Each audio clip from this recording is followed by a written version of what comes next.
নমস্কার, কেমন আছেন সবাই? আশা করি প্রত্যেকেই ভালো আছেন, সুস্থ আছেন।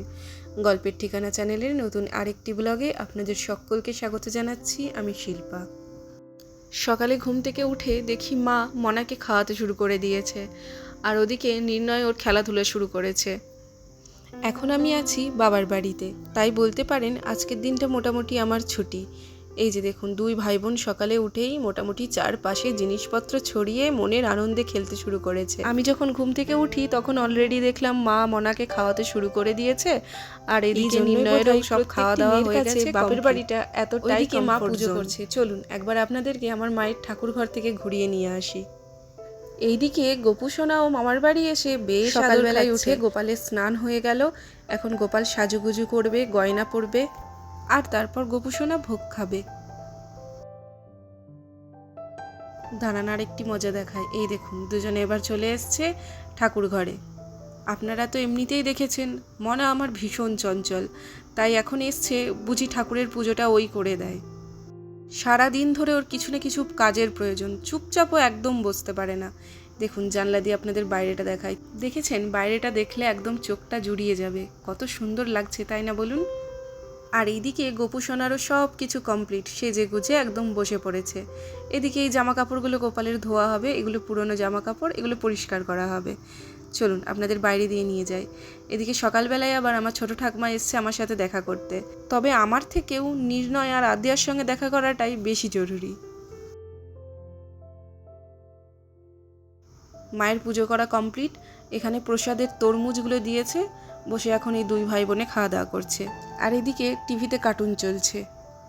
একটু বেলাটা বাড়তেই কাকিমা আসলো। কাকিমা এসে বলল, চল ছাদে যাব লিচু পাড়তে। আসলে আমাদের বাড়ির পাশেই কাকিবাদের লিচু গাছটা, তাই লিচু গাছটাতে যে লিচুগুলো রয়েছে সেগুলো সব বেশিরভাগই আমাদের ছাদের উপর পড়ে। চলুন আপনাদের দেখাবো। এই যে দেখছেন, এই জায়গায় কত পেঁয়াজ কিনে এখানে স্টোর করে রাখা আছে। আসলে পেঁয়াজ গরমে নষ্ট হয় না, তাই একসাথে অনেকটা পরিমাণ কিনে রেখে দেওয়া হলো। এরপর টুকটুক করে যতটা লাগবে সেরকম অনুযায়ী ব্যবহার করা হলো। আর একটা জিনিস খেয়াল করলেন কি? দেখুন, আপনাদের সাথে আমি যতক্ষণ গল্প করছি ততক্ষণ মনা কিন্তু টুকটুক করে নিজে নিজে একা একাই ছাদে উঠছে সিঁড়ি ভেঙে। এই যে এই দেখুন, এই হচ্ছে লিচু গাছ। এক গাছ লিচু এসছে, আর এই লিচু যে কি অসম্ভব মিষ্টি, সত্যি সে বলে বোঝাতে পারবো না। এখনও কিন্তু দেখুন লিচুগুলো পুরো পাকেনি, এখনও পর্যন্ত আধকাঁচা আধপাকা অবস্থায়। ওরই মধ্যে কাকিমা বলল, তোরা যখন এসেছিস কিছু নিয়ে যা, এরপর তো তোরা আসবি না, আর তারপর লিচু শেষ হয়ে গেলে পাবিও না। আর গাছটি দেখেছেন, প্রায় বেশিরভাগ লিচুগুলোই সব এই ছাদের দিকে, তাই কাকিমা হাতে করে করে যতগুলো পেরেছে পেরে দিচ্ছে। এদিকে নির্ণয় তো খুব মজা পাচ্ছে। ও একটা হাতে লাঠি নিয়েছে, লাঠি নিয়ে মোটামুটি যতগুলো পেরেছে ওই গাছে মেরে মেরে লিচু অর্ধেক নিচেই ফেলেছে, ফেটে গিয়েছিল সেগুলো। এবার ফেটে যাওয়া লিচু যে বেশি দিন থাকবে না সেটা তো ওরও বোঝে না। ওর ওই লিচু পাড়াতেই আনন্দ, আর একসঙ্গে এক গাদা কালেক্ট করে নিয়ে এসছে। মা এতগুলো লিচু পেয়েছি, ওইটাতেই ওর আনন্দ। আর এদিকে কিছু কিছু লিচু ছাদের উপরেও এসে পড়ছিল, তো সেগুলো আবার মনাও কুড়িয়ে বেশ আনন্দ পাচ্ছিল। এই যে একটা বাকেট ধরে রেখেছি, এর মধ্যে দুজনে মিলে ধরে ধরে বেশ গুছিয়ে গুছিয়ে একটা করে লিচু তুলে রাখছিল। এই দেখুন কতগুলো লিচু পাড়া হয়েছে, শুধু এই কটা না, এইরকম আরও এক ঝুড়ি ভর্তি লিচু নিচেই রাখা আছে। আর এই যে দিয়া, আমার কাকুর ছোট মেয়ে, আমার ছোট বোন, তো ও এসেছিল আমার সঙ্গে দেখা করতে। আর ওই যে দেখুন নির্ণয় ফলের ঝুড়ি হাতে নিয়ে ঘুরে বেড়াচ্ছে, ওর ওতেই আনন্দ। আর একজনের আনন্দ দেখুন, ওর আনন্দ দেখে কে, যত রকমের দুষ্টুমি বুদ্ধি ওর মাথায়। আর মামার বাড়িতে এসছে, এমনিতেই মামার বাড়ির মজা বলে কথা, যার জন্য বলার কেউ কিছু নেই, যা খুশি তাই করে বেড়াচ্ছে। মা এখানে গরম গরম মাছ ভাজা করে দিয়েছে, আমাদের পুকুরের মাছ, তো সেই মাছ বেছে এখন দুই ভাই বোনকে খাওয়াচ্ছি, সাথে আমিও একটু খেলাম। এই মাছগুলো আমাদের বাড়ির পাশে যে বড় পুকুরটি রয়েছে সেই পুকুরের, আপনাদের ঘুরিয়ে নিয়ে আসবো সেই পুকুরের থেকে, দেখাবো আপনাদের। আর এই যে মনাকে আমি খাইয়ে দিচ্ছিলাম, তো সেটা ওর হলো না, ওকে নিজে হাতে বসে বসে নিজে বেছে খেতে হবে, সেই জন্য আমার কাছ থেকে কেড়ে নিয়ে প্লেটটি নিজে টেনে নিয়ে নিজে নিজে বসে এখন খাওয়া দাওয়া শুরু করলো। বোন এখন খাওয়া দাওয়া করে বেরোচ্ছে, ও যাবে কলকাতা। ও ওখানেই পড়াশোনা করছে নার্সিংয়ের মেডিকেল কলেজে।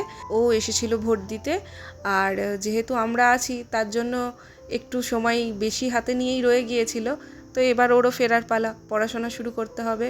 আর এই দেখুন মনাকে একটা খুব সুন্দর ছোট্ট করে একটা ঝুঁটি করে দিয়েছি, চুল বেঁধে দিয়েছি। চলুন যাই ওদের সাথে, ওরা এখন ছোটমণিকে টাটা করতে যাচ্ছে, যাই চলুন সঙ্গে।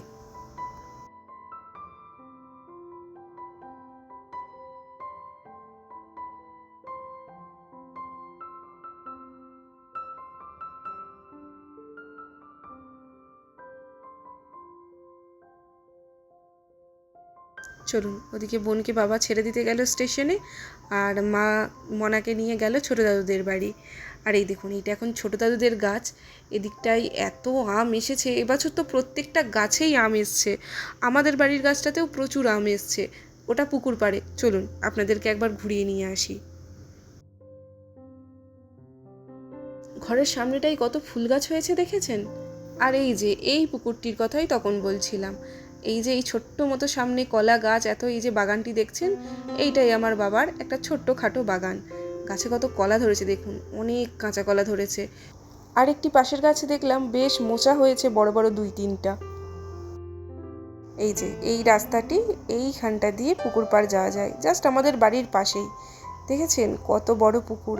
আর এই যে এই শান বাঁধানো ঘাট, এইটি হচ্ছে আমার বাবা কাকাদের শান বাঁধানো ঘাট।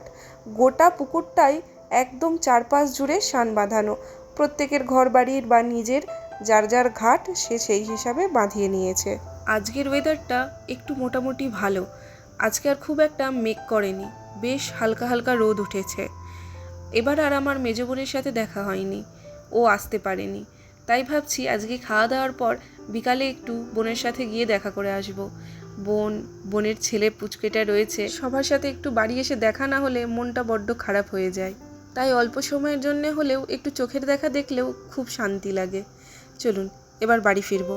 এদিকে মা খাবার দাবার দিয়ে দিয়েছে, আজকে রান্না করেছে ভাত, পোস্ত, মোচার তরকারি, মাছের ঝাল আর মাংস। চলুন খাওয়া দাওয়া করে নিই। আজকের ভিডিওটা তাহলে এখানেই শেষ করছি, দেখা হবে আবার আপনাদের সাথে পরবর্তী ব্লগে। আর ততক্ষণ আপনারা ভালো থাকবেন, সুস্থ থাকবেন। আর ভিডিওটি কেমন লাগলো তা অবশ্যই কমেন্ট করে জানাবেন। ভালো লাগলে ভিডিওটি লাইক করবেন, আর চ্যানেলে নতুন হলে প্লিজ সাবস্ক্রাইব করবেন। খুব শিগগিরই দেখা হচ্ছে পরবর্তী ব্লগে।